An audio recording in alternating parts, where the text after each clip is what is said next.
All right, guys, we're going to get things lined up for bed, and we've got our devotion. I already read the boys some library books, and now we're going to do what's most important, our devotion. Tonight we're reading, the last story we read was Elisha and Naaman. Tonight we're going to read Jeremiah. Jeremiah lived in Judah. He was called by God to be his prophet. God told him that he must warn the people of Judah that terrible things would happen to them unless they gave up praying to the false gods and became faithful to the one true God. Jeremiah was afraid. Lord God, he said, I'm too young to do this, and I'm no good at speaking in public. God replied, I chose you before you were born.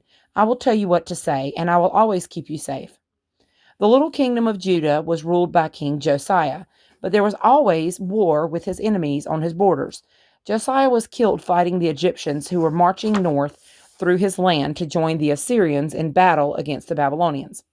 Over the years, Jeremiah told the people in Judah again and again what God told him to say, but they took no notice. One day, he went to a potter and watched him shape a clay pot on his wheel. When the pot became lopsided, the potter squashed the clay into a lump and began to make the pot again. God said to Jeremiah, the people of Israel are like clay in my hands. I can destroy them if they persist in doing evil, but I can remake them if they change their ways. Jeremiah told the people what God had said to him, but still they wouldn't listen. Another time, Jeremiah stood in front of the temple in Jerusalem. He shouted to the people, God says if you won't listen to him and obey his laws, he will destroy the temple and the city of Jerusalem. The priests in the temple were so angry with Jeremiah, they had him beaten and put in prison. Jeremiah couldn't speak to the people then, but he could write to them. He spent many hours writing to the king of Judah, but the king threw the parchment on the fire. So Jeremiah wrote it all out again, but it was no use. Nebuchadnezzar, the king of the Babylonians, led his army to Jerusalem. He made Zedekiah king of Judah and took thousands of people prisoner, marching them back to Babylon to work as slaves. Zedekiah ruled Judah for 10 years, and then he rebelled against the Babylonians. Nebuchadnezzar led his army again to besiege Jerusalem. If you want to save your lives, you must surrender, Jeremiah told the people. God will give Jerusalem to the Babylonians. Some of Zedekiah's officers were furious with Jeremiah. They put him into a well. There was no water in it, but it was very muddy at the bottom. They left Jeremiah there to die. A man named Ebed-Melech, who worked in the king's palace, asked for permission to rescue Jeremiah. The king agreed, and Ebed-Melech and some men let down ropes into the well and pulled Jeremiah to safety. King Zedekiah asked Jeremiah what he should do. You must surrender, or Jerusalem will be destroyed, answered Jeremiah. Zedekiah refused and tried to escape from the besieged city. He was captured by the Babylonians, who blinded him and killed his 2 sons. Then he was led in chains to Babylon. Nebuchadnezzar's army broke through the walls of Jerusalem.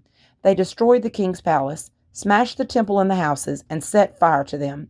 They carried away all the treasure from the temple and marched thousands more Israelites in chains back to Babylon.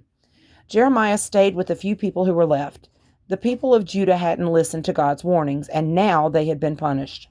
Jeremiah wrote to the people who were living in exile in Babylon. God says, he wrote, He promises that one day he will bring you home. While you are in exile, you will learn to love him again. You will remember his laws and do what is right. Look forward to the time when you will return to your own land. Okay, so tomorrow night we're going to read the story of Daniel, but there's a lesson here. When God tells us to do something, we should obey him. And short. It was 3 pages. But Jeremiah listened to God and he obeyed him no matter what. Even when they put him in the well, even when they tried to kill him, he always obeyed God. And we need to always obey God because he's always going to take care of us as long as we obey him and as long as we listen to him. So and that's the lesson there. This week, it felt like we had a few days off. Yeah, you know why? Because we picked you up Friday from school and you didn't have school. We didn't go to church Sunday because of the weather. There was still snow all over the road. And last Sunday we didn't go to church because there was ice all over the road, so it wasn't safe. So I feel like a heathen because I hadn't been in church for 2 weeks straight, but nobody else was in church either. So we watched it on TV a little bit, or not TV, but Facebook. But it sometimes that happens with the weather. So it feels weird to be out of our routines. But you're going back to school tomorrow, and you have a field trip. Are you excited? Mm-hmm. All right, it's night time. Tell them night nights. Night night. We didn't bring a little Fifi in here tonight. Logan's already asleep. This is way past y'all's bedtime. Like, you should have been in bed like 3.5 hours ago, but it's been a really busy week. So anyway, we hope everybody has a wonderful night. Tomorrow's Wednesday, so halfway through the week. And I'll be happy to let this snow go because I don't like snow because I enjoyed it, but, our life has to go on and we can't deal with that too much. But anyway, all right, guys, well, we love y'all. Say night-night. Night night. Talk to y'all later. Bye.